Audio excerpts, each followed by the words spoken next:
सत श्री अकाल प्यारे विद्यार्थियों। जमात 7वीं दे विषय गणित के अज के सैशन में आप सब का स्वागत है। अज के सैशन में असी सरल समीकरणों के अध्याय नूं अगे वधाउंदे हुए कुछ होर संकल्प सीखांगे ते पिछले सीखे हुए संकल्पां नूं वरतदे हुए तुहाडे विहारक स्थितियां दे विच आउण वालीआं मुश्किलां नूं हल करन दे तरीके लभांगे। तो शुरू करते हैं विहारक स्थितियां विच साधारण समीकरणों की वरतों। हुण विहारक स्थितियां की हुंदियां ने? साडे आम जीवन दे विच हर रोज कुछ इहो जिहियां स्थितियां आउंदियां ने विच जिथे सानूं हिसाब किताब की लोड़ पैंदी है। कुछ खरीदिया, कुछ घटाया, कुछ वधाया। उन्हां सारियां चीज़ां वास्ते सानूं सब तो पहला गणित की बेसिक समझ जोड़ घटाओ गुणा भाग ये होना तो बहुत जरूरी है। पर उन्हां दी वरतों किस तरह करके असीं अपनियां मुश्किलां नूं हल कर सकते हैं, वो है साधारण समीकरणों की वरतों करके। साधारण समीकरण, सरल समीकरण जो कि तुसीं पिछले 3 अभ्यास दे विच कीते ने।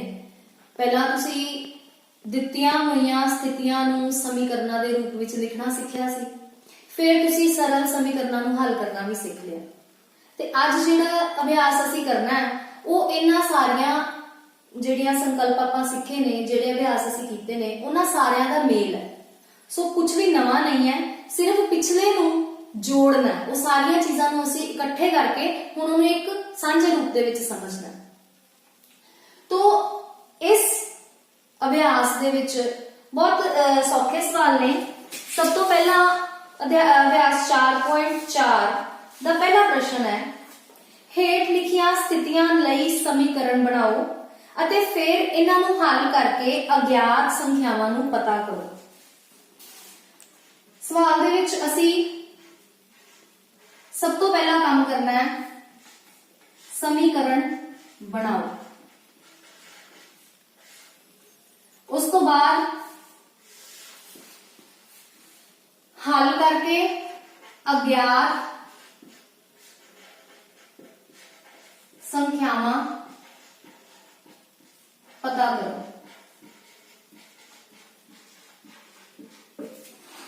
समीकरण बनाना ते फिर अज्ञात संख्या नूं पता करना। हुण इस तो पहला कि आपां समीकरण बनाइए और अज्ञात संख्या पता करिए, अज्ञात की हुंदा है इस बारे एक बार आपां रिवाइज कर लईए कि अज्ञात मतलब जिहदे बारे सानूं ज्ञान नहीं है। सानूं उहदे बारे कुछ हिंट्स दिते ने पर सानूं उस बारे पूरा एग्जैक्ट नहीं दस्सिया कि वो संख्या किहड़ी है, ओही संख्या असीं लभणी है। हुण पहली जिहड़ी साडी स्थिति है उहदे विच लिखिया गया है एक संख्या दे 8 गुणे विच 4 जोड़िए तां तुहानू 60 प्राप्त होवेगा। एक संख्या दे 8 गुणे विच 4 जोड़िए तां तुहानू 60 प्राप्त होवेगा। ये एक स्थिति है, ठीक है, एक विहारक स्थिति है जिहदे विच आपां वो संख्या लभणी है जिहदे 8 गुणे विच 4 जोड़िए तां तुहानू 60 प्राप्त होवेगा।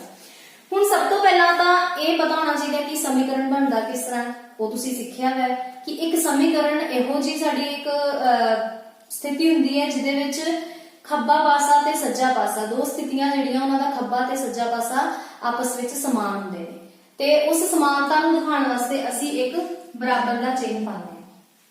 सो एक समीकरण दे विच एक बराबर दा चिन्ह बहुत वड्डी महत्ता रखदा है। इस तो बिना साडा समीकरण जिहड़ा वो अधूरा है। हुण ये बराबर का मतलब ये है कि कुछ इधरले पासे आएगा, कुछ इधरले पासे आएगा, पर वो जो दो स्थितियां होणगियां वो आपस विच बराबर होणगियां। हुण किसी भी समस्या का हल करना होवे, आम जीवन च भी सानू कदी-कदी समस्या आ जांदी है ते जेकर उस समस्या का हल करना होवे तां सब तो पहले उस समस्या नूं जानना जरूरी है, उस समस्या दी हर पहलू नूं वेखना जरूरी है। इसे तरह इस स्थिति दे हर पहलू नूं इहदे विच लिखी एक-एक गल नूं, एक-एक वाक नूं, एक-एक शब्द नूं पढ़ना ते समझना बहुत जरूरी है। एक संख्या दे 8 गुणे विच 4 जोड़िए तां तुहानू 60 प्राप्त होवेगा। संख्या दे 8 गुणे। हुण आ जिहड़ी संख्या हैगी है ये साडे वास्ते अज्ञात है, जिहड़ी कि आपां लभणी। जिहड़ी चीज अज्ञात है असीं ओहदी जगह ते कोई चिन्ह वरतना पएगा कि ये सानूं पता ही नहीं है भी की हैगा। हुण ओहदी जगह ते असीं कोई चिन्ह सोच लैंदे हां। जदों भी असीं कोई अज्ञात संख्या बारे सोचना होवे जां असीं ओहदी जगह ते कोई चिन्ह लैना होवे, उदों असीं इंग्लिश अल्फाबैट दे अंग्रेजी वर्णमाला दे किसी भी एक अखर की वरतों करते हैं और उसनूं उसदे स्मॉल लैटर लिखते हैं, छोटे रूप दे विच। एक वड्डी एबीसी हुंदी, एक छोटी एबीसी हुंदी ना, ते आपां जिहड़ी छोटी एबीसी दे विचों A to Z कोई भी एक जिहड़ा लैटर है वो आपां यूज कर सकते हैं, पर बहुत ज्यादा कॉमनली असीं X यूज करते हैं। X फिर Y फिर Z, फिर जो लोड़ पवे ते फिर एबीसी दी वारी आंदी है। ठीक है, सो साडा जिहड़ा बहुत हरमन प्यारा लैटर जिहड़ा आपां हमेशा यूज करते हैं वो X हुंदा है। हुण वो एक अज्ञात संख्या आपां X मान लैंदे हां। हुण एक संख्या नहीं लिखना, उसकी जगह ते X लिखना। दे 8 गुणे, गुणे समझदे आ ना आपां, गुणा 8 गुणा। हुण इहदा मतलब है कि इत्थे X गुणा 8 आ गया। हुण पिछले चैप्टर्स च तुसीं ये चीज़ां समझियां ने कि जदों एक चल ते एक संख्या नूं गुणा करिए ते चल जिहड़ा है वो पिछले पासे चला जाता है ते संख्या अगले पासे आ जाती है ते गुणा दे निशान की लोड़ नहीं पैंदी। यह 8x का मतलब वही है जो x गुणा 8 का है। इनू लिखण का सही ढंग जिहड़ा है वो 8x है। ठीक है, इन्ना हिस्सा साडा हल हो गया। इन्ने हिस्से नूं असीं समझ लिया। उस तो अगे विच 4 जोड़िए। किदे विच 4 जोड़िए? संख्या दे 8 गुणे विच। यह आ गया संख्या का 8 गुणा। इस विच 4 जोड़िए तां तुहानू 60 प्राप्त होवेगा। हुण जिहड़ी चीज प्राप्त होनी है वो साडा वो हिस्सा है जिहड़ा बराबर दे निशान तो परले पासे आना। ठीक है, सो सानू 60 जिहड़ा प्राप्त होना है वो इधर चला जाना। हुण आपां इस स्टेटमेंट नू, इस कथन नू एक बार फिर पढ़ते हैं ते अपनी जिहड़ा समीकरण बनिया उसनू इहदे नाल मिलांगे। एक संख्या दे 8 गुणे। एक संख्या आपां मन्नी सी x, अज्ञात संख्या जिन्हों असीं चल भी कहने आ। चल क्यों कहने आ? क्योंकि इसका मुल जिहड़ा है वो स्थिर नहीं है, इसका मुल बदल सकता है हालातां दे अनुसार। तो संख्या दे 8 गुणे विच, संख्या का 8 गुणा विच 4 जोड़िए। जोड़न का निशान लाया, की जोड़ना है? 4। संख्या दे 8 गुणे च 4 जोड़िए तां तुहानू 60 प्राप्त होवेगा। ये साडा समीकरण बन गया। ठीक है, ये बन गया साडा समीकरण। समीकरण बनाओ, उस तो अगे लिखा अज्ञात संख्या पता करो। हुण असीं अज्ञात संख्या पता करनी। हुण इत्थे देखो साडे कोल जिन्नियां भी चीज़ां ने ਉਹਦੇ ਚੋਂ अज्ञात की है जिहदे बारे ਅਸੀਂ पूरी तरह जानते हैं। 8 ਹੁੰਦਾ ਸਾਨੂੰ पता एक संख्या है, 4 भी संख्या है, 60 भी संख्या है। ਇਹ दोनों चिन्ह ने। एक x ਇਹੋ ਜਿਹਾ है ਜਿਹਨੂੰ ਅਸੀਂ ਲੱਭਣਾ ਜਿਹੜਾ ਕਿ ਸਾਡੇ ਵਾਸਤੇ अज्ञात है। ਹੁਣ ਜੇ ਅਸੀਂ ਸਾਧਾਰਨ ਸ਼ਬਦਾਂ 'ਚ ਸਮਝੀਏ ਤੇ ਅਸੀਂ ਇਹ ਵੇਖਣਾ ਹੈ ਕਿ ਕਿਹੜੀ ਸੰख्या है ਜਿਹਦੇ 'ਚ 4 ਜੋੜਾਂਗੇ ਤੇ 60 ਆ ਜਾਵੇ। 60 ਆਣਾ ਚਾਹੀਦਾ 4 ਜੋੜਨ ਤੇ। ਹੁਣ ਜੇ ਮੈਂ 60 ਚੋਂ 4 ਘਟਾਵਾਂ ਤੇ ਮੇਰੇ ਕੋਲ ਕੀ ਆਉਂਦਾ? 56। ਇਹਦਾ ਮਤਲਬ ਇੱਥੇ 56 ਆਣੇ ਚਾਹੀਦੇ। ਤੇ ਹੁਣ 8 ਦੇ ਪਹਾੜੇ 'ਚ 56 ਕਿੱਥੇ ਆਉਂਦੇ? 8 ਦੇ ਪਹਾੜੇ 'ਚ 56 ਆਉਂਦੇ ਆ। 8 7 56। ਇਹਦਾ ਮਤਲਬ ਇੱਥੇ 7 ਜਿਹੜਾ ਉਹ ਨਜ਼ਰ ਨਹੀਂ ਆ ਰਿਹਾ, ਉਹੀ 7 ਨਜ਼ਰ ਆਣਾ। ਇਸ ਹਿਸਾਬ ਨਾਲ ਇੱਥੇ x ਦਾ ਮੁੱਲ ਜੇ ਅਸੀਂ 7 ਭਰ ਦਈਏ, 8 ਗੁਣਾ 7 56 ਜਮਾ 4 ਬਰਾਬਰ ਹੋ ਗਏ 60। ਇਹ ਹੋ ਗਿਆ ਜ਼ਬਾਨੀ ਹੱਲ। पर असी जो प्रॉपर स्टैप्स नाल सम करना है तो तुसी पिछली एक्सरसाइजेस दे विच सीखिया है कि इहदे विच आपां बैलेंस करते हैं। बैलेंस करना आपां समझते हैं ना, जिद्दां तकड़ी दे विच आपां बैलेंस करीदा है कि जे वट्टा पाया एक पासे किलो दा ते दूसरे पासे जद तक किलो दे बराबर नहीं हो जांदा ते ओनू वधांदे घटांदे रहिंदे आ। जे समान वाला पासा थल्ले हो जावे ते ओ चीज भारी है, मतलब उधर भार ज्यादा ते उधर एक चीज घटा दी जाती है। ठीक है, जे उधर उच्चा हो मतलब घट है आपां बराबर करना है, इधरली चीज रहनी सेम क्योंकि असीं क्या 1 किलो लेना, फिर उहदे विच होर पा के उहनूं बराबर कर दित्ता जांदा है। ओही कुछ इत्थे करना है कि जो आधा घट है उहनूं दूजे पासे लै जाना है। इहनूं असीं स्थानांतरण दा तरीका कहने हैं। ठीक है, ट्रांसपोर्ट कर दिंदे, इधरली चीज उधर लै जांदे। हुण एक चीज ध्यान रखना, ਤੁਹਾਡਾ ਬਾਰਡਰ ਹੈ, ਠੀਕ ਹੈ। ਇੱਕ ਚੀਜ਼ ਬਾਰਡਰ ਦੇ ਇਧਰਲੇ ਪਾਸੋਂ ਦੂਜੇ ਪਾਸੇ ਜਾਣੀ ਹੈ, ਜਦੋਂ ਇਧਰਲੀ ਚੀਜ਼ ਉਧਰ ਜਾਣੀ ਹੈ ਤੇ ਉਹਨੂੰ ਉੱਥੇ ਜਾ ਕੇ ਆਪਣੀ ਪਛਾਣ ਬਦਲਣੀ ਪੈਣੀ ਹੈ, ਆਪਣਾ ਰੂਪ ਪਛਾਣ ਜਿਹੜੀ ਉਹ ਬਦਲਣੀ ਪੈਣੀ। ਉਹ ਪਛਾਣ ਕੀ ਹੈ? ਇਹਦੀ ਨੰਬਰ ਦੀ ਪਛਾਣ ਉਹਦਾ ਚਿੰਨ੍ਹ ਹੈ। ਹੁਣ ਸਾਡੇ ਕੋਲ 4 ਤਰ੍ਹਾਂ ਦੇ ਬੇਸਿਕ ਆਪਰੇਸ਼ਨਸ ਹੁੰਦੇ ਆ, ਜਮਾ, ਘਟਾਓ, ਗੁਣਾ ਤੇ ਭਾਗ। ਸਥਾਨ ਅੰਤਰਨ 'ਚ ਇਹ ਚੀਜ਼ ਯਾਦ ਰੱਖਣੀ ਹੈ ਕਿ ਜਦੋਂ ਇੱਕ ਸੰਖਿਆ ਨੇ ਬਾਰਡਰ ਕ੍ਰਾਸ ਕਰਕੇ ਦੂਜੇ ਪਾਸੇ ਜਾਣਾ ਹੈ, ਜਦੋਂ ਉਹਨੇ ਬਰਾਬਰ ਦਾ ਚਿੰਨ੍ਹ ਵਾਲੇ ਦੇ ਦੂਸਰੇ ਪਾਸੇ ਜਾਣਾ ਹੈ, ਉਦੋਂ ਉਹਦੇ ਨਾਲ ਦਾ ਨਿਸ਼ਾਨ ਜਿਹੜਾ ਹੈ ਉਹ ਬਦਲ ਜਾਂਦਾ ਹੈ। ਹੁਣ ਜਦੋਂ ਬਦਲਦਾ ਹੈ ਤੇ ਉਹ ਕਿਸ ਤਰ੍ਹਾਂ ਬਦਲਦਾ ਹੈ? ਜਿਹੜਾ ਜਮਾ ਹੁੰਦਾ ਹੈ ਉਹ ਘਟਾਓ ਵਿੱਚ ਬਦਲਦਾ ਹੈ, ਘਟਾਓ ਜਮਾ 'ਚ ਬਦਲਦਾ ਹੈ, ਗੁਣਾ ਭਾਗ ਵਿੱਚ ਬਦਲਦਾ ਹੈ ਤੇ ਭਾਗ ਗੁਣਾ ਵਿੱਚ ਬਦਲਦੇ ਨੇ, ਠੀਕ ਹੈ। ਇਹ ਚੀਜ਼ਾਂ ਹਮੇਸ਼ਾ ਦਿਮਾਗ 'ਚ ਰੱਖਣੀਆਂ।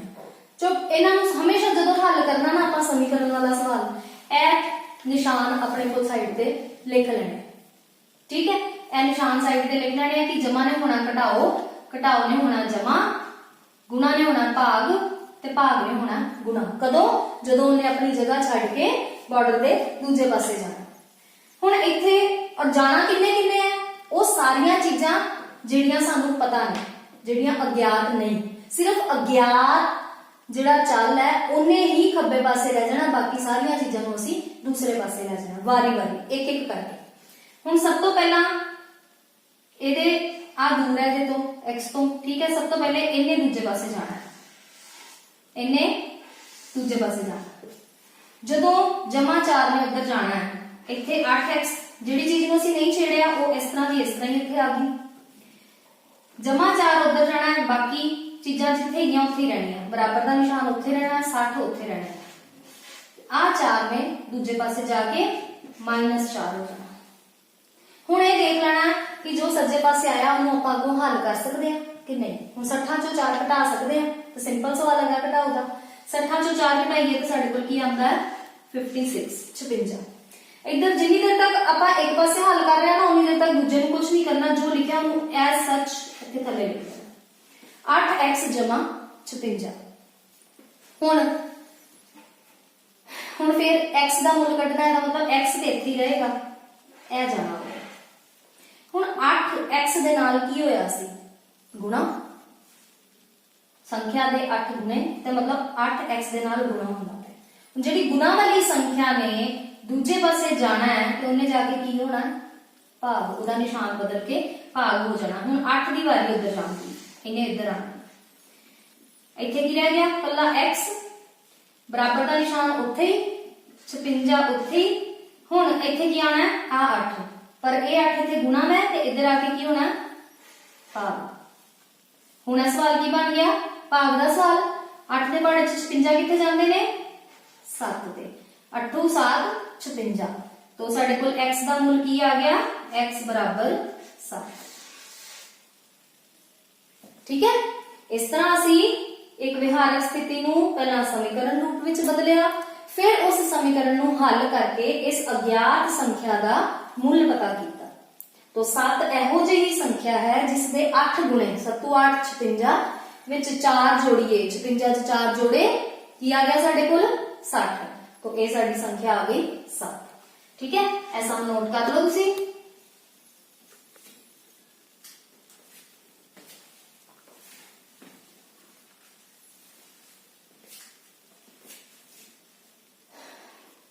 उम्मीद है कि तुसी लिख लिया होगा। ठीक है,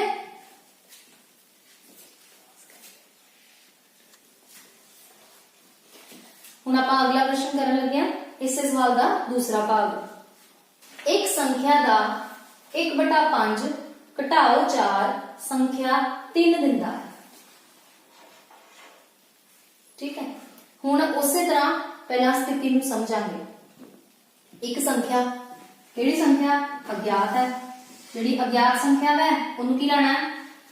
x। x का 1/5। हुण एक शब्द आपां कीता सी 8 गुणे ते आपां 8 गुणा करता। हुण इत्थे गुणे नहीं हैगा पर इत्थे दा शब्द है। जे तुहानूं याद होवे भिन्नां दे चैप्टर दे विच तुसीं दा वाले सवाल कीते सीगे। 1/2 दा 5/4 कड्ढो, ठीक है। ਤੇ ਉਹ ਦਾ ਦੇ ਵਿੱਚ ਆਪਾਂ ਦਾ ਨੂੰ ਗੁਣਾ ਦੇ ਨਿਸ਼ਾਨ 'ਚ ਬਦਲਿਆ ਸੀ। ਇਹਦਾ ਮਤਲਬ ਇੱਥੇ ਜਿਹੜਾ ਦਾ ਹੈ ਉਹਦਾ ਅਰਥ ਵੀ ਗੁਣਾ ਦਾ ਨਿਸ਼ਾਨ ਹੈ। 1/5 ਇਹ ਪਹਿਲਾ ਹਿੱਸਾ ਹੋ ਗਿਆ। ਇੱਕ ਸੰਖਿਆ ਦਾ 1/5 ਇਦਾਂ ਬਣ ਗਿਆ। ਹੁਣੇ ਤੁਹਾਨੂੰ ਪਿਛਲੇ ਸਵਾਲ 'ਚ ਦੱਸਿਆ ਕਿ ਜਦੋਂ ਇੱਕ ਸੰਖਿਆ ਤੇ ਇੱਕ ਚੱਲ ਗੁਣਾ ਹੋ ਰਹੇ ਹੋਣ ਤਾਂ ਸੰਖਿਆ ਪਹਿਲੇ ਆ ਜਾਂਦੀ ਹੈ, ਜਿਹੜਾ ਚੱਲ ਹੈ ਉਹ ਮਗਰ ਲਿਖਿਆ ਜਾਂਦਾ ਹੈ ਤੇ ਗੁਣਾ ਦਾ ਨਿਸ਼ਾਨ ਛੱਡ ਦਿੰਦੇ। ਘਟਾਓ 4, ਹੁਣ ਘਟਾਓ 4, ਘਟਾਓ ਦਾ ਨਿਸ਼ਾਨ 4, ਪਿਛਲੇ 'ਚ 4 ਜੋੜੀਏ ਸੀ ਤੇ ਜੋੜ ਦਾ ਨਿਸ਼ਾਨ ਲਾਇਆ ਸੀ, ਇੱਥੇ 4 ਘਟਾਓ ਹੈ ਤੇ ਘਟਾਓ ਦਾ ਨਿਸ਼ਾਨ ਲਾਤਾ। ਅੱਗੇ ਆਇਆ ਕੌਮਾ, ਕੌਮਾ ਮਤਲਬ ਰੁਕੋ, ਸੋਚਣ ਵਾਸਤੇ ਰੁਕੋ। ਇੱਕ ਸੰਖਿਆ ਦਾ 1/5 ਘਟਾਓ 4 ਸੰਖਿਆ 3 ਦਿੰਦਾ ਹੈ। ਮਤਲਬ ਇਹ ਸਭ ਕੁਝ ਕਰਨ ਤੇ ਸਾਡੇ ਕੋਲ ਜਵਾਬ ਕੀ ਆਉਂਦਾ ਹੈ 3। ਜਿਸ ਤਰ੍ਹਾਂ ਪਿਛਲੇ ਸਵਾਲ ਦੇ ਵਿੱਚ ਸ਼ਬਦ ਵਰਤਿਆ ਸੀ ਪ੍ਰਾਪਤ ਹੁੰਦਾ ਹੈ, ਤੇ ਇੱਥੇ ਵੀ ਪ੍ਰਾਪਤ ਹੁੰਦਾ ਹੈ ਜਾਂ ਕੋਈ ਚੀਜ਼ ਸਾਨੂੰ ਦਿੰਦਾ ਹੈ ਤਾਂ ਉਹ ਇੱਕੋ ਹੀ ਗੱਲ। ਇਹਦਾ ਮਤਲਬ 3 ਦਿੰਦਾ ਹੈ ਤਾਂ ਇਹਦਾ ਮਤਲਬ ਉੱਤਰ 3 ਹੈ। ਇੱਥੇ ਸਮੀਕਰਨ ਦਾ ਬਰਾਬਰ ਵਾਲਾ ਨਿਸ਼ਾਨ ਜਿਹੜਾ ਉਹ ਲੱਗੇਗਾ। ਹੁਣ ਇਹ ਸਾਡਾ ਸਮੀਕਰਨ ਬਣ ਗਿਆ। ਇੱਕ ਸੰਖਿਆ x ਦਾ 1/5 ਘਟਾਓ 4 3 ਦਿੰਦਾ ਹੈ, ਸੰਖਿਆ 3 ਦਿੰਦਾ ਹੈ। ਹੁਣ ਅਸੀਂ ਇਹਨੂੰ ਹੱਲ ਕਰਨਾ ਹੈ। ਹੱਲ ਕਰਨ ਲੱਗਿਆ ਕੀ ਯਾਦ ਰੱਖਣਾ ਹੈ ਕਿ ਜੋ ਅਗਿਆਤ ਹੈ ਉਹਨੂੰ ਕੱਲਿਆਂ ਰੱਖਣਾ ਖੱਬੇ ਪਾਸੇ, ਬਾਕੀ ਜਿੰਨੀਆਂ ਸੰਖਿਆਵਾਂ ਨੇ ਉਹ ਸਾਰੀਆਂ ਇੱਕ ਇੱਕ ਕਰਕੇ ਦੂਜੇ ਪਾਸੇ ਜਾਣੀਆਂ ਨੇ, ਇੱਕ ਇੱਕ ਕਰਕੇ ਸਾਰੀਆਂ ਇਕੱਠੀਆਂ ਨੇ। ਪਹਿਲਾਂ ਕਿਹੜੀ ਜਾਏਗੀ? ਜਿਹੜੀ ਉਹਦੇ ਤੋਂ ਪਰੇ ਹੈ, ਠੀਕ ਹੈ। ਜਿਹੜੀ ਉਹਦੇ ਬਹੁਤ ਨੇੜੇ ਹੈ ਉਹ ਸਭ ਤੋਂ ਬਾਅਦ ਚ ਜਾਏਗੀ, ਠੀਕ ਹੈ। ਅੱਛਾ, ਹੁਣ ਕੀ ਦੱਸਿਆ ਸੀ ਤੁਹਾਨੂੰ ਕਿ ਜਦੋਂ ਕੋਈ ਵੀ ਸੰਖਿਆ ਦੂਜੇ ਪਾਸੇ ਜਾਂਦੀ ਹੈ, ਜੇ ਉਹ ਜਮਾ ਦਾ ਨਿਸ਼ਾਨ ਦੇ ਨਾਲ ਹੈਗੀ ਹੈ ਤੇ ਉੱਧਰ ਜਾ ਕੇ ਉਹਦਾ ਨਿਸ਼ਾਨ ਮਾਈਨਸ ਹੋ ਜਾਂਦਾ ਹੈ। ਮਾਈਨਸ ਵਾਲੀ ਜਮਾ ਚ ਬਦਲਦੀ ਹੈ, ਗੁਣਾ ਵਾਲੀ ਭਾਗ ਚ ਬਦਲਦੀ ਹੈ ਤੇ ਭਾਗ ਵਾਲੀ ਗੁਣਾ ਚ ਬਦਲਦੀ ਹੈ। ਭਾਗ ਦੀ ਜਗ੍ਹਾ ਤੇ ਇੱਥੇ ਬਟਾ ਵੀ ਯਾਦ ਰੱਖ ਸਕਦੇ ਹੋ, ਕਿਉਂਕਿ ਭਾਗ ਤੇ ਬਟਾ ਇੱਕ ਹੀ ਚੀਜ਼ ਨੇ। ਓਕੇ, ਹਾਂਜੀ। ਹੁਣ ਸਭ ਤੋਂ ਪਹਿਲਾਂ ਦੋ ਸੰਖਿਆਵਾਂ ਨੇ ਇਸ ਸਾਈਡ ਤੇ, 1/5 ਹੈ ਤੇ 4 ਹੈ। ਪਹਿਲੇ ਜਾਏਗੀ 4। ਜਦੋਂ 4 ਨੇ ਬਾਰਡਰ ਕ੍ਰਾਸ ਕਰਨਾ ਹੈ ਤੇ ਕੀ ਹੋਣਾ ਹੈ? ਇਹਦਾ ਮਾਈਨਸ ਜਿਹੜਾ ਉਹ ਬਦਲ ਜਾਣਾ। ਮਾਈਨਸ ਨੇ ਬਦਲ ਕੇ ਕੀ ਬਣਨਾ ਹੈ? ਪਲੱਸ। ਜਿਹਨੂੰ ਨਹੀਂ ਕੁਝ ਕਰਨਾ ਉਹ ਉਸ ਤਰ੍ਹਾਂ ਦਾ ਉਸ ਤਰ੍ਹਾਂ ਹੀ ਉੱਥੇ ਲਿਖ ਦੇਣਾ। ਇਹਨੇ ਉਧਰ ਜਾਣਾ, ਉਹਦੇ ਤੋਂ ਪਹਿਲੇ ਸਾਡੇ ਕੋਲ ਬਰਾਬਰ ਦਾ ਚਿੰਨ, ਫਿਰ 3 ਤੇ ਆ ਜਿਹੜਾ ਇਹ ਮਗਰ ਜਾ ਕੇ ਕੀ ਹੋ ਜਾਏਗਾ? +4। ਫਿਰ ਤੁਹਾਨੂੰ ਕੀ ਕਿਹਾ ਕਿ ਦੇਖੋ ਜਿੱਥੇ ਹੱਲ ਹੋ ਸਕਦਾ ਉਹਨੂੰ ਹੱਲ ਕਰ ਦਿਓ। 3 ਤੇ 4 ਜੋੜਨੇ ਕੀ ਆ ਜਾਣਗੇ? 7। ਹੁਣ ਇੱਧਰ ਆ ਗਿਆ 1/5 x = 7। ਹੁਣ ਹਜੇ ਵੀ x ਕੱਲਾ ਨਹੀਂ ਹੈ, ਇਹਨੂੰ ਕੱਲਾ ਛੱਡਾਂਗੇ ਤੇ ਇਹਦਾ ਮੁੱਲ ਪਤਾ ਲੱਗੇਗਾ। ਹੁਣ ਇਹਦੇ ਨਾਲ ਇਹ ਕੀ ਲੱਗਾ ਹੋਇਆ? 1/5 1/5 ਗੁਣਾ ਹੋ ਰਿਹਾ, ਉੱਧਰ ਜਾ ਕੇ ਕੀ ਹੋਏਗਾ? ਭਾਗ। x = 7 ਭਾਗ 1/5। ਹੁਣ ਤੁਹਾਨੂੰ ਯਾਦ ਹੋਏਗਾ ਭਿੰਨਾਂ ਵਾਲੇ ਚੈਪਟਰ 'ਚ ਆਪਾਂ ਸਿੱਖਿਆ ਸੀਗਾ ਕਿ ਜਦੋਂ ਵੀ ਭਿੰਨਾਂ ਦੀ ਭਾਗ ਆਉਂਦੀ ਹੈ ਤੇ ਆਪਾਂ ਕੀ ਕਰਦੇ ਆ? ਫਾਰਮੂਲਾ ਯਾਦ ਹੈ, ਨਿਯਮ ਯਾਦ ਹੈ? ਭਿੰਨ ਗੁਣਾ ਉਲਟ ਕ੍ਰਮ। ਪਹਿਲੀ ਥਾਂ ਤੇ ਭਿੰਨ ਨਹੀਂ ਹੈਗੀ, ਉਹਨੂੰ ਭਿੰਨ ਬਣਾ ਦਿੱਤਾ, /1 ਲਗਾ ਕੇ ਭਾਗ ਦਾ ਨਿਸ਼ਾਨ ਬਦਲ ਕੇ ਗੁਣਾ 'ਚ ਬਦਲ ਗਿਆ ਤੇ ਇਹਦਾ ਉਲਟ ਕ੍ਰਮ ਸਮਝਦੇ ਆ ਨਾ? ਉਲਟਵਾਦੀ 5/1। ਹੁਣ ਕੀ ਆ ਗਿਆ? ਉੱਪਰਲੇ ਨਾਲ ਗੁਣਾ ਹੋਣੇ ਆ ਤੇ ਥੱਲੜੇ ਨਾਲ ਗੁਣਾ ਹੋਣੇ। 7 × 5 = 35, 1 × 1 1। ਹੁਣ ਜਿਹੜੀ ਭਿੰਨ ਦੇ ਥੱਲੇ 1 ਗਾ ਉਹ ਕੀ ਹੁੰਦੀ ਹੈ? ਪੂਰਨ ਸੰਖਿਆ। ਉਸ 1 ਨੂੰ ਆਪਾਂ ਥੱਲੇ ਲਿਖੀਏ ਜਾਂ ਨਾ ਲਿਖੀਏ ਪਰ 1 ਹੈਗਾ, तो x ਦਾ ਮੁੱਲ ਸਾਡੇ ਕੋਲ ਆ ਗਿਆ 35। ਠੀਕ ਹੈ, ਇਹ ਸਾਡਾ ਸਮ ਜਿਹੜਾ ਉਹ ਸੋਲਵ ਹੋ ਗਿਆ। ਪਹਿਲਾਂ ਸਥਿਤੀ ਨੂੰ ਸਮਝਿਆ, ਉਸ ਨੂੰ ਸਮੀਕਰਨ ਵਿੱਚ ਬਦਲਿਆ, ਫਿਰ ਉਸ ਸਮੀਕਰਨ ਨੂੰ ਹੱਲ ਕਰਕੇ ਅਸੀਂ ਅਗਿਆਤ ਸੰਖਿਆ ਦਾ ਮੁੱਲ ਪਤਾ ਕੀਤਾ। ਨੋਟ ਕਰ ਲਓ, ਫਿਰ ਅਸੀਂ ਇਸ ਤੋਂ ਅਗਲਾ ਭਾਗ। ਹਾਂਜੀ, ਆਪਾਂ 4.4 ਦੇ ਪਹਿਲੇ ਸਵਾਲ ਦੇ ਪਹਿਲੇ ਦੋ ਭਾਗ ਕੀਤੇ, A ਤੇ B। ਹੁਣ ਮੈਂ ਆਖਰੀ ਭਾਗ ਕਰ ਰਹੀ ਹਾਂ ਇਸ ਸਵਾਲ ਦਾ।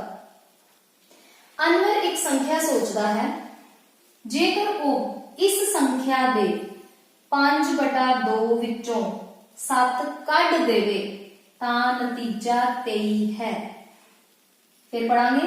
ਅਨਵਰ ਇੱਕ ਸੰਖਿਆ ਸੋਚਦਾ ਹੈ, ਜੇਕਰ ਉਹ ਇਸ ਸੰਖਿਆ, ਕਿਹੜੀ ਸੰਖਿਆ, ਜਿਹੜੀ ਸੰਖਿਆ ਉਹਨੇ ਸੋਚੀ, ਜਿਹੜੀ ਕਿ ਅਗਿਆਤ ਹੈ, ਮਤਲਬ x ਦੇ 5/2, ਹੁਣ ਦੇ ਦਾ ਮਤਲਬ ਗੁਣਾ ਦਾ ਨਿਸ਼ਾਨ, 5/2 ਵਿੱਚੋਂ 7 ਕੱਢ ਦੇਵੇ। 7 ਕੱਢਣਾ ਮਤਲਬ ਕੋਈ ਚੀਜ਼ ਕੱਢਣੀ, ਮਤਲਬ ਘਟਾਣਾ, ਮਾਈਨਸ ਕਰਨਾ। 7 ਕੱਢ ਦੇਵੇ ਤਾਂ ਨਤੀਜਾ, ਨਤੀਜਾ ਦਾ ਮਤਲਬ ਜਿਹੜੀ ਚੀਜ਼ ਸਾਨੂੰ ਪ੍ਰਾਪਤ ਹੋਣੀ ਹੈ, ਠੀਕ ਹੈ, ਜੋ ਸਾਨੂੰ ਮਿਲਣਾ ਹੈ, ਜਿਹੜੀ ਚੀਜ਼ ਸਾਨੂੰ ਨਤੀਜੇ ਵਜੋਂ ਹਾਸਲ ਹੋਣੀ ਹੈ, ਉਹ ਬਰਾਬਰ ਦੇ ਦੂਸਰੇ ਪਾਸੇ 23। ਅਨਵਰ ਨੇ ਜਿਹੜੀ ਸੰਖਿਆ ਸੋਚੀ, ਅਸੀਂ ਉਹਨੂੰ ਮੰਨ ਲਿਆ ਕਿ ਉਹ x ਹੈਗੀ ਹੈ, ਦੇ 5/2 ਮਤਲਬ 5/2 ਨੂੰ ਗੁਣਾ ਕਰਨਾ, ਵਿੱਚੋਂ 7 ਕੱਢ ਦੇਵੇ ਤਾਂ ਨਤੀਜਾ 23 ਪ੍ਰਾਪਤ ਹੁੰਦਾ ਹੈ। ਹੁਣ ਫਿਰ ਸਮੀਕਰਨ ਹੱਲ ਕਰਨਾ ਉਸੇ ਤਰ੍ਹਾਂ। ਕੀ ਕਰਨਾ, ਪਹਿਲਾਂ प्लस ने बदलना है माइनस, माइनस ने बदलना है प्लस च, गुणा ने बदलना है भाग च, ते भाग ने बदलना है गुणा च। सब तो पहले केड़ी संख्या उधर जानी है, x नूं कल्लियां करांगे, मतलब x दा मुल कढांगे ते फिर ही साडा हल निकलेगा ना।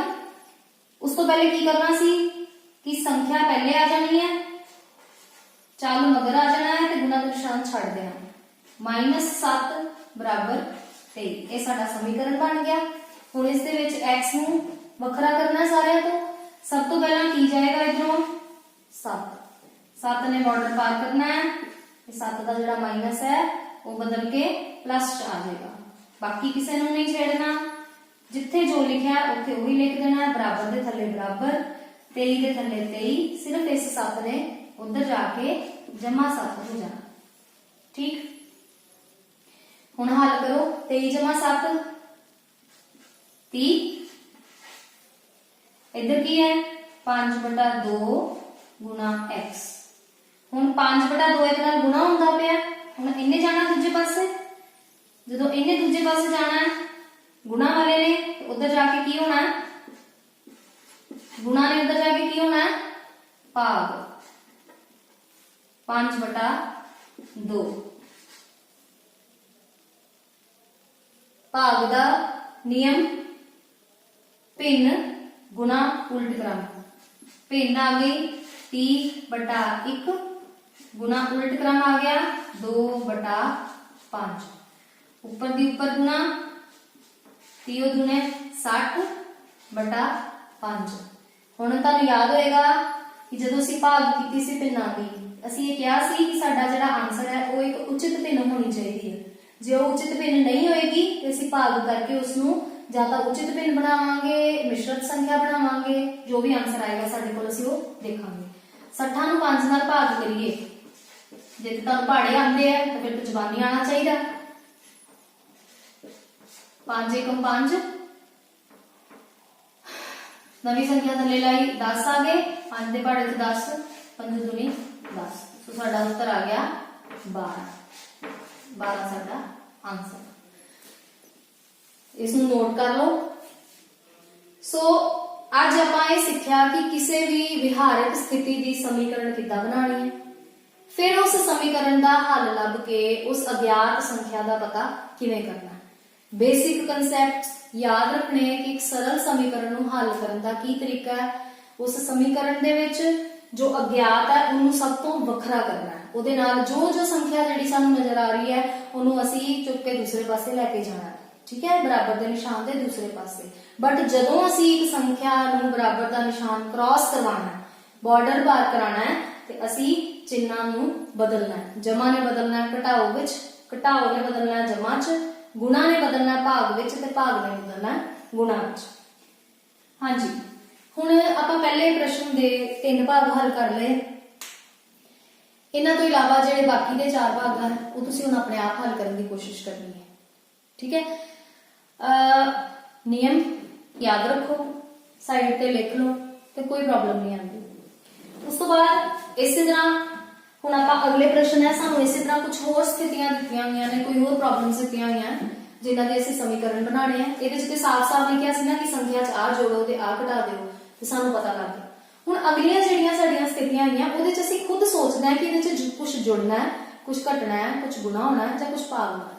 सिर्फ ਉਹਨੂੰ पता करने का तरीका यही ਹੁੰਦਾ है कि समस्या ਨੂੰ बार-बार पढ़ो, विचारो ਤੇ फिर समीकरण बनाओ। जिस तरह साडा दूसरा प्रश्न है, दूसरे प्रश्न का पहला भाग है, अध्यापका दसदी है कि उसकी जमात दे एक विद्यार्थी द्वारा प्राप्त किए गए वध तो वध अंक प्राप्त किए घट तो घट अंक का दुगना जमा 7 है। प्राप्त किए गए वध तो वध अंक 87 हैं। प्राप्त किए घट तो घट अंक किन्ने हैं? हुण इहनूं समस्या नूं जद तक आपां दो बारी पढ़ांगे नहीं समझ नहीं आएगा।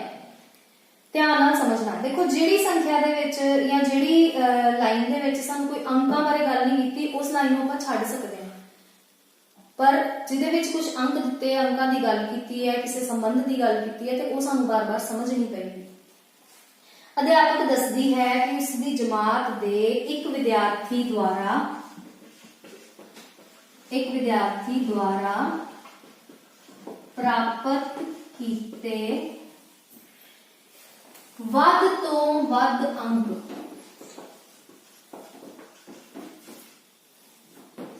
प्राप्त कीते घट तो घट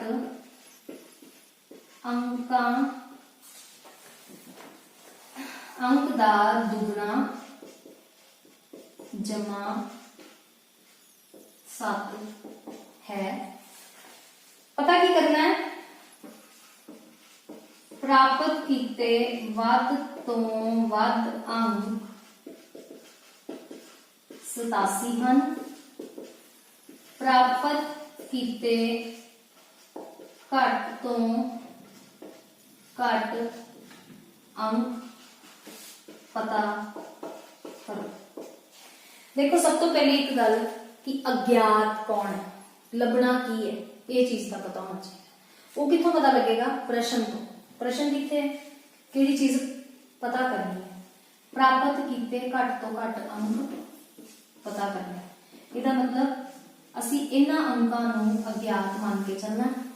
ठीक, मान लो हुण अगे ते आपां जबानी लिख लेंदे सी ना भी आ एक संख्या नूं x लिख दिता। हुण इत्थे सानूं नाल अब लिखना पएगा, स्टेटमेंट लिखनी पएगी। मान लो प्राप्त कीते घट तो घट अंक x, ये असीं मान लिया। हुण अगे पिछे आ जाओ। कई बार मैथ्स जिहड़े सम्स हुंदे ना, जिहड़ियां प्रॉब्लम्स हुंदियां वो असीं पिछों दी शुरू करके अगे जाने हैं। असी इत्थों शुरू किते कि आ पता करने, जिहड़ी चीज पता करनी है वो घट तो घट प्राप्त अंक पता करने, इस करके आपां उत्थों मान के चलिया कि मान लिया कि वो x है। हुण घट तो घट अंक जिहड़े ने उन्हां दा वध तो वध अंकां नाल की संबंध है? प्राप्त कीते वध तो वध अंक 87 ने ते उहदा संबंध घट तो घट अंकां दा दुगना जमा 7 है। प्राप्त कीते घट तो घट अंक की मन्निया सी इहनूं x दा दुगना, दुगना मतलब 2 गुना, x दा दुगना इत्थों तक हो गया जमा 7। ठीक है, ये किहदे बराबर है? प्राप्त कीते घट तो घट अंक दा दुगना जमा 7 है। कौन? प्राप्त कीते वध तो वध अंक।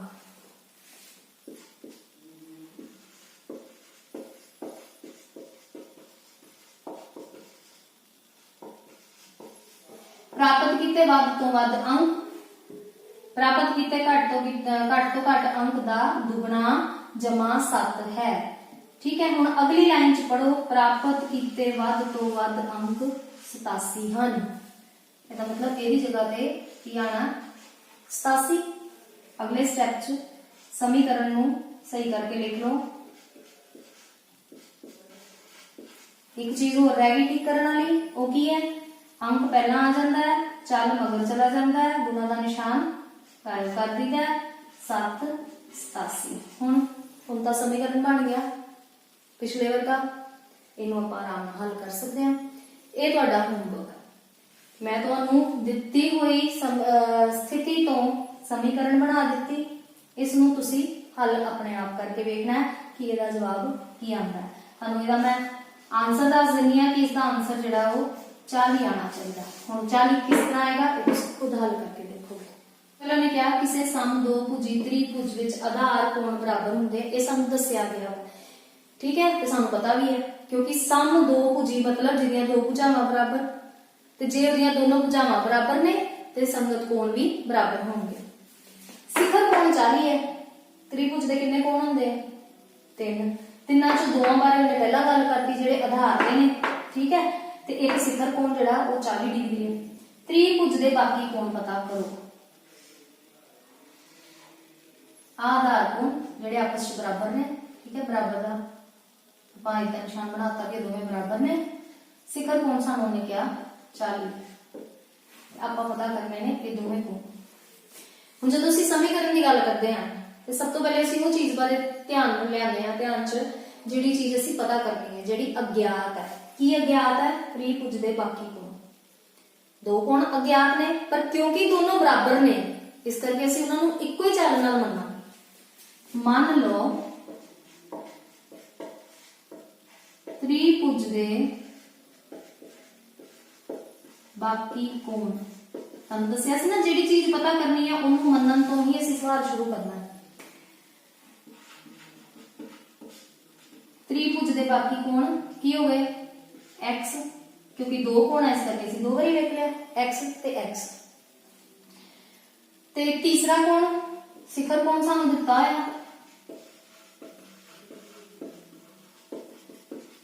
40 ਡਿਗਰੀ। ਹੁਣ ਸਮੀਕਰਨ ਵਾਸਤੇ ਕੋਈ ਕੰਡੀਸ਼ਨ ਨਹੀਂ ਦੱਸੀ ਗਈ ਸਿੱਧੀ ਤੌਰ ਤੇ, ਪਰ ਹੁਣ ਤੁਸੀਂ ਧਿਆਨ ਚ ਲਿਆਓ ਕਿ ਤ੍ਰਿਭੁਜ ਦੇ ਕੋਣਾਂ ਬਾਰੇ ਸਾਨੂੰ ਕੀ ਪਤਾ। ਸੋਚੋ ਸਮੀਕਰਨ ਦੇ ਵਿੱਚ ਜੋ ਪ੍ਰਾਪਤ ਹੋਣਾ ਕੀ ਆਣਾ 180 ਡਿਗਰੀ, ਤੇ ਇਹ 180 ਡਿਗਰੀ ਕਿਸ ਤਰ੍ਹਾਂ ਆਣਾ? ਤ੍ਰਿਭੁਜ ਦੇ ਤਿੰਨਾਂ ਕੋਣਾਂ ਨੂੰ ਜੋੜ ਕੇ। ਹੁਣ ਜਿਹੜੀ ਤ੍ਰਿਭੁਜ ਸਾਨੂੰ ਦਿੱਤੀ ਹੈ ਉਸ ਦੇ ਤਿੰਨ ਕੋਣ ਕਿਹੜੇ ਕਿਹੜੇ ਨੇ? ਤੇ ਸਮੀਕਰਨ ਨੂੰ ਹੱਲ ਕਰਨਾ ਤੁਹਾਨੂੰ ਆ ਚੁੱਕਾ ਹੈ ਸਥਾਨਾਂਤਰਨ ਦੀ ਵਿਧੀ ਨਾਲ। ਜਿਹੜੀ ਚੀਜ਼ ਇੱਧਰ ਵਾਧੂ ਹੈ ਉੱਧਰ ਜਾ ਕੇ ਉਸਦਾ ਨਿਸ਼ਾਨ ਬਦਲ ਜਾਏਗਾ। ਜਦੋਂ 180 ਦੇ ਵਿੱਚੋਂ 40 ਘਟਾਵਾਂਗੇ ਤੇ 140 ਆ ਜਾਣਗੇ। ਫਿਰ ਇੱਥੇ ਦੋ ਗੁਣਾ ਹੁੰਦਾ ਪਿਆ, ਜਿਹੜੀ ਚੀਜ਼ ਇੱਧਰ ਗੁਣਾ ਹੋ ਰਹੀ ਹੈ ਉੱਧਰ ਭਾਗ ਬਣ ਜਾਏਗੀ, ਤੇ 140 ਦੀ 2 ਨਾਲ ਭਾਗ ਕਰਾਂਗੇ ਤੇ ਸਾਡੇ ਕੋਲ x ਦਾ ਮੂਲ ਜਿਹੜਾ ਉਹ ਆ ਜਾਏਗਾ 70। ਹੁਣ x ਇੱਕ 70 ਹੈ ਤੇ ਦੂਸਰਾ ਵੀ 70 ਹੋਏਗਾ। ਇਸ ਦਾ ਮਤਲਬ ਜਿਹੜੇ ਆਧਾਰ ਦੇ ਦੋ ਕੋਣ ਨੇ ਬਾਕੀ ਦੇ ਦੋਨੋਂ ਕੋਣ ਜਿਹੜੇ ਉਹ 70 ਦੇ, ਠੀਕ ਹੈ। ਇੱਥੋਂ ਤੱਕ ਲਿਖ ਲਓ ਤੇ ਹੱਲ ਪੂਰਾ ਕਰਕੇ ਇਹਨੂੰ ਤੁਸੀਂ ਕੰਪਲੀਟ ਕਰ ਲੈਣਾ। ਹੁਣ ਇਹ ਅਸੀਂ ਕਰ ਲਿਆ, ਪਹਿਲਾ ਪ੍ਰਸ਼ਨ ਵੀ ਕਰ ਲਿਆ ਸੀ, 3 ਭਾਗ ਕੀਤੇ ਉਹਦੇ। ਦੂਸਰੇ ਪ੍ਰਸ਼ਨ ਦੀਆਂ ਤੁਹਾਨੂੰ 2 ਸਮੀਕਰਨ ਮੈਂ ਬਣਾਉਣੀਆਂ ਸਿਖਾਈਆਂ, ਠੀਕ ਹੈ, ਤੇ ਇੱਕ ਭਾਗ ਇਹਦਾ ਰਹਿ ਗਿਆ, ਉਹ ਤੁਸੀਂ ਆਪਣੇ ਆਪ ਕੋਸ਼ਿਸ਼ ਕਰੋਗੇ, ਤੇ ਬਾਕੀ ਜਿਹੜੇ ਪ੍ਰਸ਼ਨ ਇਸ ਅਭਿਆਸ ਦੇ ਰਹਿ ਗਏ ਨੇ ਉਹ ਆਪਾਂ ਅਗਲੇ ਸੈਸ਼ਨ ਵਿੱਚ ਕਰਾਂਗੇ। ਥੈਂਕ ਯੂ ਬੇਟਾ।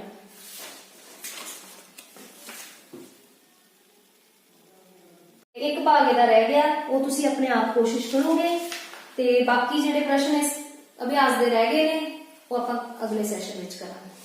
ਥੈਂਕ ਯੂ ਬੇਟਾ।